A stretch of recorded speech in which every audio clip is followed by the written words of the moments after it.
By a vote of 6 to 4 to 1, the winner of Viewer's Choice 2 is none other than the Ken Atman deck, which can break through almost all ice in the game. Well, to be honest, I'm quite disappointed with the result. Any of the other two choices would have been more fun to build. Stealth deck with Switchblade deck would be very unorthodox, while Credit Denial, well, you've seen it before, but Credit Denial is pretty fun to play with, and it really exemplifies the meaning of being a criminal. With so many tools at your disposal, how best can you use them? Instead, I'm playing something that will end up looking like a Shaper deck in the blue faction. Well, we'll see how that works, but thanks to everyone who voted still, and I appreciate all the insights and comments. Now, before we move on, just a quick update. As you know, this is the Worlds weekend, and I'm just as busy as all of you in watching all the elimination rounds. This should be a very, very interesting tournament to watch, and will give a lot of insight into competitive play at the very, very highest level. So, with that, I also won't have any time to record or upload videos, so my channel will be taking a short little break. I'll be back sometime in the coming week.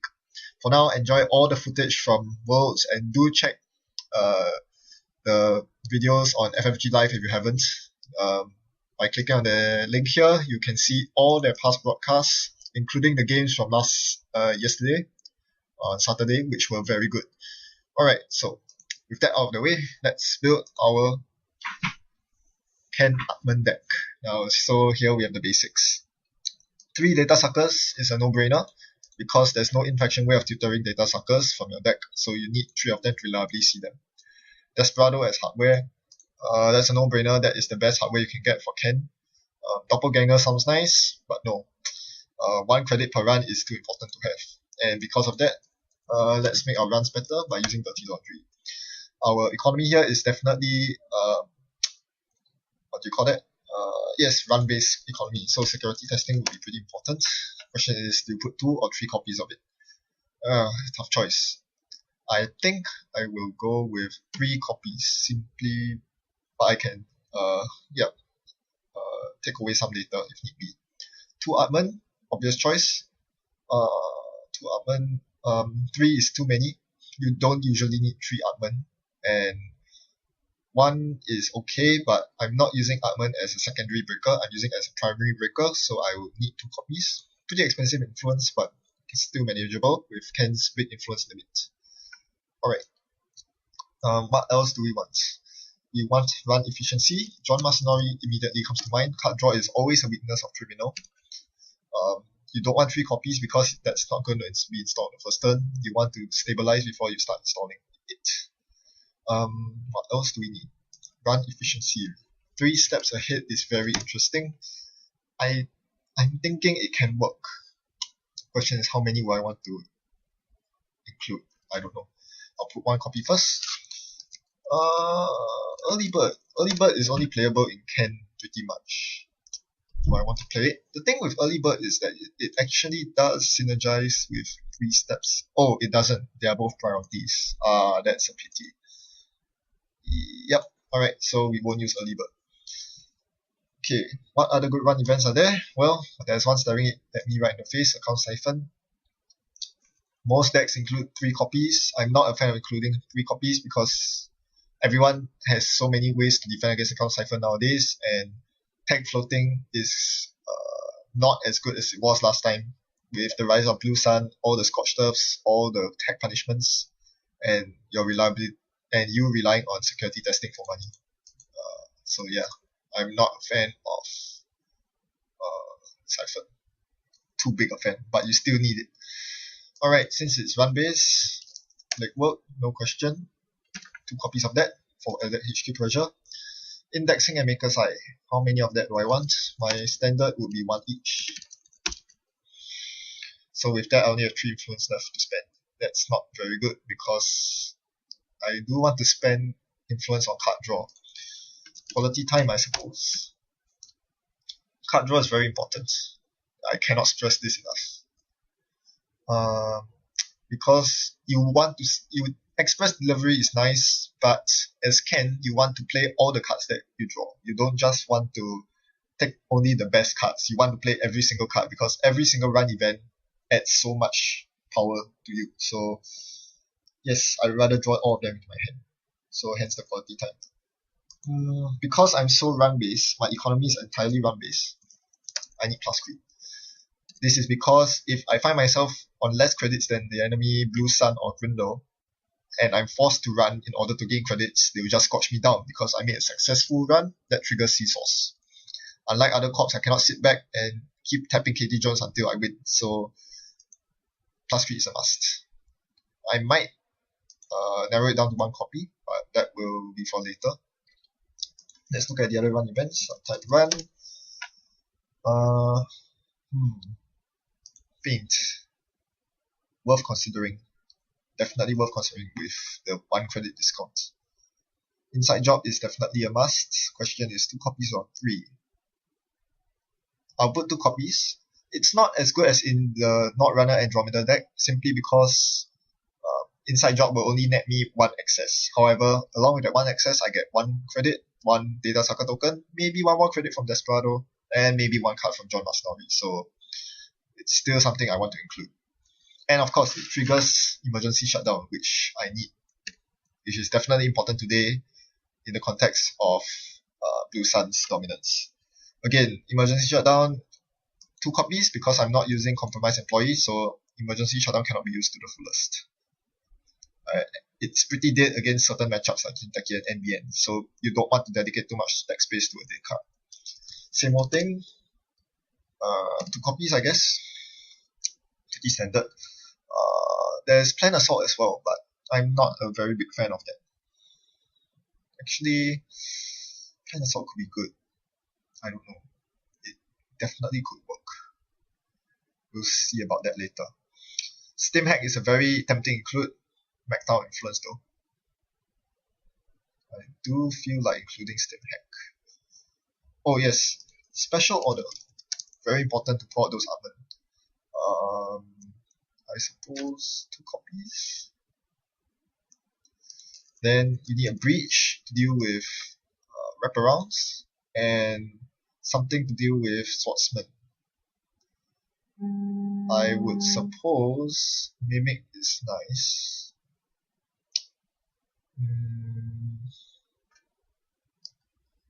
Yeah, typically it will be Mimic. That will cost 1 influence. So I guess I'll drop 1 quality time for a Mimic. If you've been seeing the worlds being played through, there are lots of people who started splashing for Mimic simply to deal with Architect. It's so good against Architect and it's essential against Jinteki. Anytime you're up against a Jinteki matchup, spend your first special order on a Mimic. You can't go wrong with that. And same thing against HB. Get a Mimic out as soon as you can, because Architects are really nasty. And the best thing is, Mimic does work well with Data Sucker, so you have that synergy right there. Alright. What else do we want? Money, yes. With so many run events, a lot of them cost credits to play. That's 3 cards, 5 cards, 7 cards, 9 cards, 11 cards, 12, 13 cards that 13 events that require credits to play. So prepaid voice pad goes in.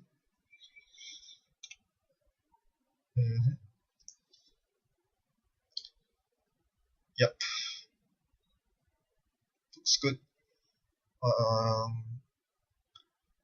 There is a problem with this deck. It does run out of steam eventually. It's always nice to have a backup KT Jones in case things go to the late game. Because once this deck runs out of cards from the stack, the game's over, pretty much. Yeah. Ken does run out of steam very quickly, and you do need some sort of backup to carry you through the late game to find that last agenda. So I guess 1 copy of KT Jones, you can't go wrong with that. But typically, KT Jones is not something I'll bother hitting because, for example, if I have a 3 steps ahead turn, where I spend my entire turn running on servers, I won't have the chance to hit KT Jones. If I spend my entire turn, for example, doing an indexing run, followed by a normal run, maybe breaking through Eli with clicks, I won't have time to hit KT Jones. if I, special order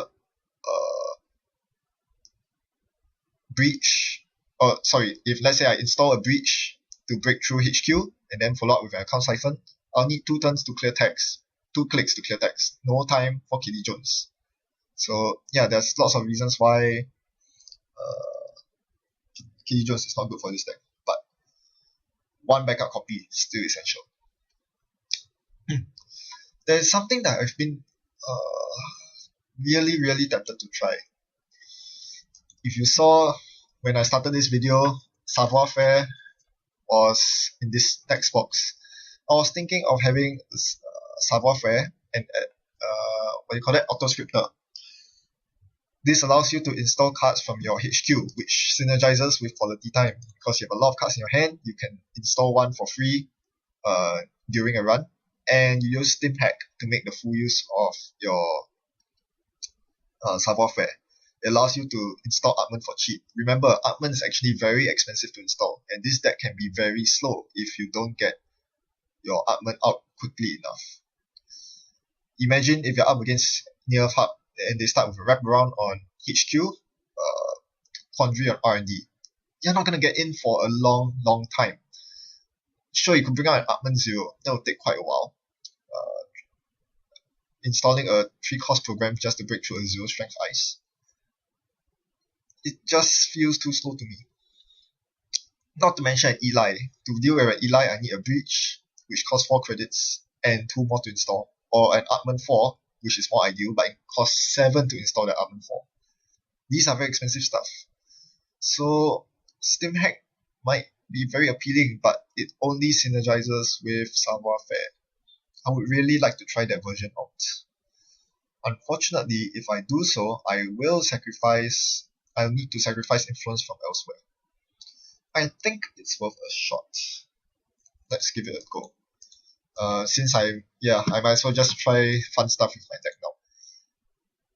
3 copies of Steam Hack. That's an iffy one. 3 copies of Steam Hack. 3 copies of Autoscripter. You don't need this unique, so I'll just put 2 in. And Savoir Faire. You kind of need 3 copies. That's a problem. Yeah, there are too many redundant components. Like, multiple data suckers are good, but multiple Savoir Faires won't do anything for you.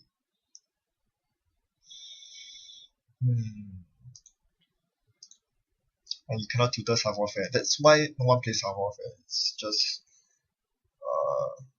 and it's a very janky combo. You need Steam Hack and Savoir Faire and ideally an Autoscripter to go with it.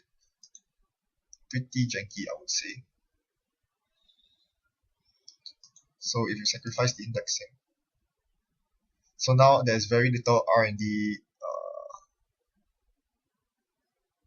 There's very little R&D pressure because all your influence was spent elsewhere. Is this better? Does this look like a better deck? Probably not, but that's the way it is. I think I will cut security testing to 2. Same old thing will still be 2. Routine laundry, account siphon, shutdown. Set job, big work. Quality time, special order.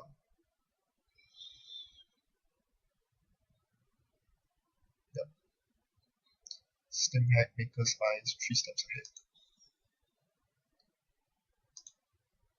Notice that there's no Show Gamble. I would really like to play Show Gamble, but there's just not enough space for it.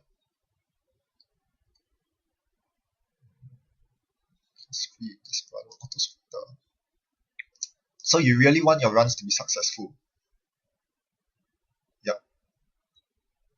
So that Autoscripter will not get trashed, so that you won't get attacked from John Masanori. Interesting. I'm still over the card limit by quite a good amount. And there's only 1 Maker's Eye. That's a problem. Can't keep running through R&D.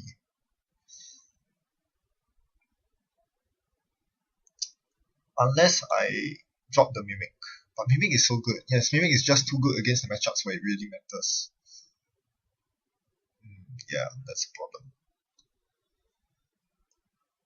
Or I could just forego the emergency shutdowns.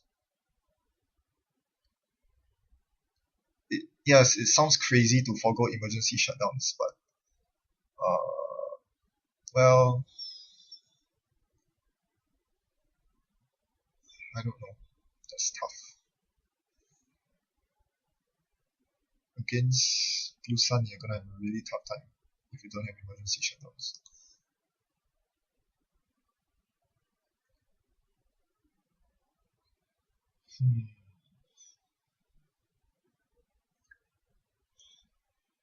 But in most matchups, emergency shutdowns are actually pretty irrelevant. This deck isn't very good at credit denial. In fact, it's not supposed to deny credits, so that's why I'm not running 3 siphons. Alright, I guess I'll forego the emergency shutdown. Inside drop is still pretty crucial. Let's see. Savoir faire. Autoscripter.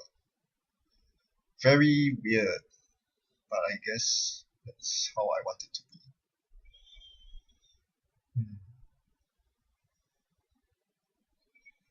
Yeah, it's a very weird combo.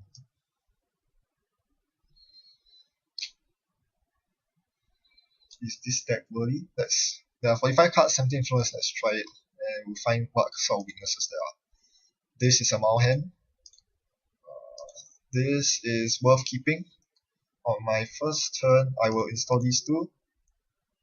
Make a run somewhere if there's an open server. Otherwise, I'll just run archives to get the token and the credit. And then I'll draw 1 card. Okay, this deck really wants sure gamble. Yep, I really do want sure gamble. Otherwise, my opening will be very terrible. Paying 4 credits for these, I only have 1 credit left and no way to gain credits. Yes, sure gamble is a must. Unfortunately, what can I sacrifice? I'm not sure. I suppose if you're making many runs, you don't really need that many legworks. I don't know, that's a very, very risky thing to do. But I'll drop the legwork. It pains me to do that. Only seeing 1 card per access, that is not something you want to do. And of course, if the legwork or Maker's Eye is stuck at the bottom of your deck, you are in a lot of trouble.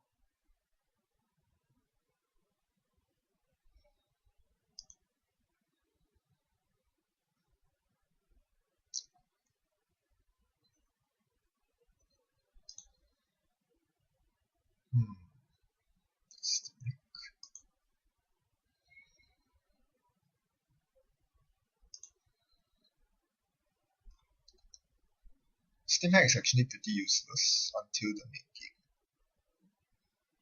where you have Savoir Faire out. An early Steam hack is useless unless you are using it to trash your Sand.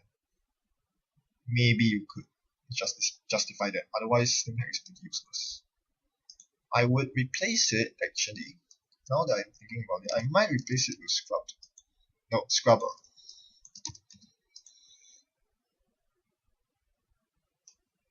One of the biggest weaknesses is that there are just not enough credits to trash cards, pack campaigns, but no, this is not a credit denial deck. Okay, I'll leave Steam hack at 2. Anyway, I don't want too much brain damage. So I have 1 more influence to spare. Tough choice. 1 influence. Actually, I don't really need the Mimic, do I? If I swap it with a Femme Fatale, that would do just as well. Of course, it's much harder to install a Femme Fatale early on in the game. But hopefully... yeah. Hopefully it'll be made easier with Savoir Faire. Alright, so I actually have 2 more influence. I could either spend it on more card draw, but I think that's enough card draw between Mercenary and Quality Time. Instead, I'll go for 2 Maker's Eyes. 2 legworks.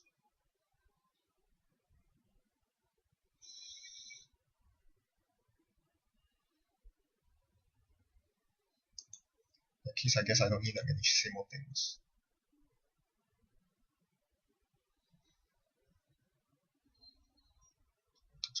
Desperado. 3 steps ahead. Do you really want to play 3 steps ahead? I want to make it work. It's very tempting. It's a huge burst of credits at the expense of your entire turn. Sounds worth it though. You can drop 2 cards. Somehow drop 2 cards.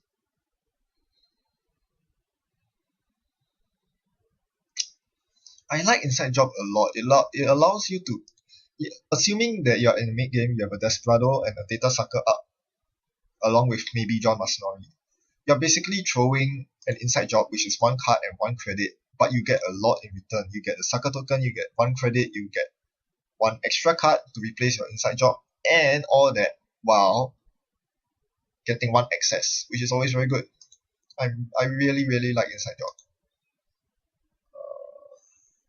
Do I drop the special order? I can't afford to drop special order because there's so few icebreakers. Dirty Laundry is essential in Ken. I'm not going to replace that. It's a run event. It has as much value as a show gamble, even more because you can charge Data Sucker, draw cards with Masanori, etc. I think Autoscripter is the dead card here. The problem with Autoscripter is that I don't really have that many programs I'm going to install. Yeah? Alright, I'll leave it at 1. In fact, I could take all the Autoscripters out. Then, yes, it's not a very appealing card to install, to be honest.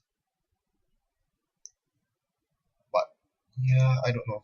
There are too many one-offs in my deck at this point. I need to take away one of them. Too many of them at this point. 3 steps ahead. Autoscripter. If it comes late, it's a dead card. If I draw it early, do I really want to install it for 3 credits?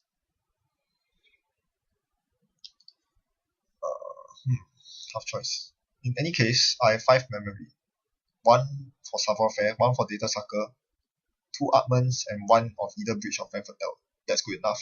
And if I need any more programs, like more Data Suckers, I'll just trash the Savoir-Faire. Yeah.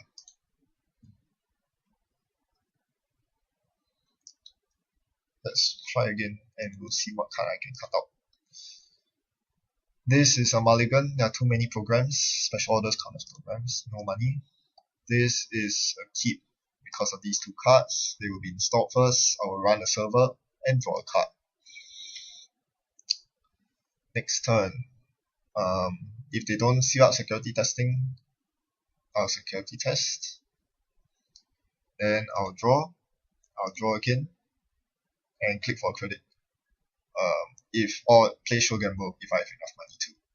Trashing plus greed unless I'm going up against Blue Sun. The next turn, quality time will be kept in my hand until there's a good time to play, like when I have enough prepaid voice pads out, or if I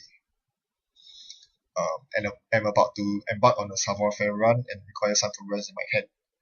So next turn I could draw. Prepaid voice pad, that's good. I'll play that. By now my show gamble will have been played. Draw and run again somewhere. On my next turn, I would probably end up quality timing. Hopefully I'll draw the Savoir-Faire, which I do.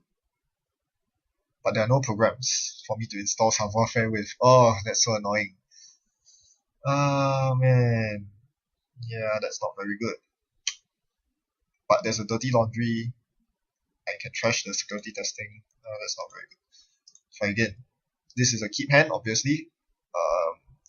First turn will be install, gain a credit, and Dirty Laundry a server. Next turn, I would draw up, run another server, and then maybe draw 1 more card. The next turn, I'll continue running. Then I'll draw a card. Now I'll install the security testing. And maybe the same old thing. The next turn, I will security test if it hasn't been blocked by now. Then I'll draw a card, draw another card, prepaid voice pad. This is very slow. And the worst thing is that I'm actually not seeing my program, my special orders or my icebreakers. That's a huge problem. For that, I played out roughly 4 turns over there. If the court attempts to score something in the remote, I actually can't really contest it except with inside job, and I certainly cannot contest the central servers. So I'm not actually getting any accesses unless I'm throwing my inside job at it. That's a problem. Yes, that definitely is a problem. But once again, not much I can do about that. In fact, now the more I think about it, the more tempted I am to just use inside job 3 copies. Because it's basically something to sustain me in the early game. You know, I can just keep throwing my inside job every turn, gain the credit from Ken, and get a crucial access. Yeah. In that case, I think I will. Yeah, I think I'll orient this more towards the early game. I'll drop the multi-access, and with the extra influence, Diesel. Because I need to see more cards. I need to see my savoir-faire, my stim hack, and most importantly, my programs. You drop one more card. Autoscripter, 3 steps ahead.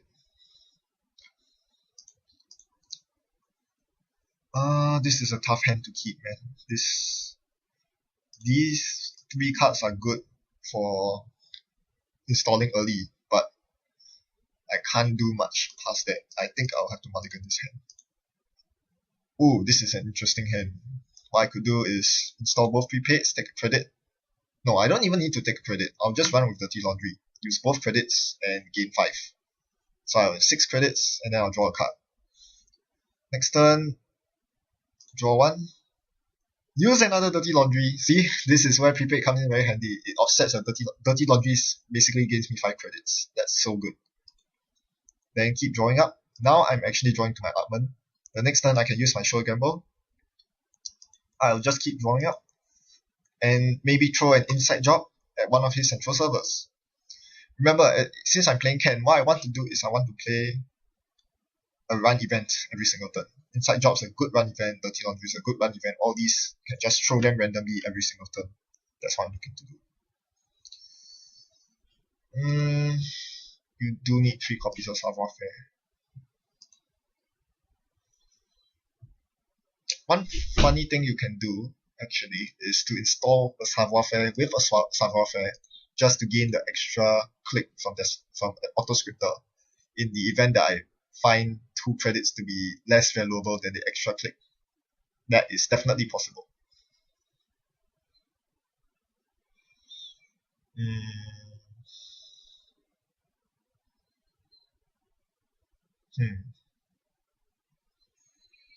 Desperado, Autoscripter.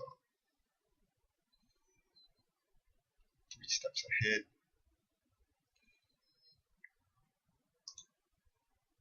I think I will kill Autoscripter. It's too janky. Sorry, you're not gonna see Autoscripter in this deck. It's way too janky. I really don't see myself playing at Autoscripter. Early game, mid game, or late game.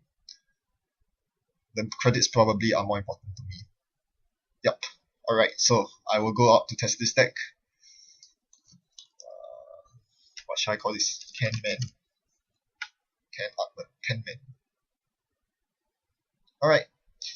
So, look forward to a video with me trying out the deck that you chose. The Atman Data Sucker Ken Express deck. Thanks for watching, and have a good time. Enjoy Worlds, and we'll see if Andy and Nerf Hub do end up winning. For the record, apparently 9 Nerf Hub have made it to the top 16, and 8 Andy decks have made it to the top 16. So there's a good chance that Andy Nerf Hub will end up taking it all, as I predicted. We'll see. Goodbye.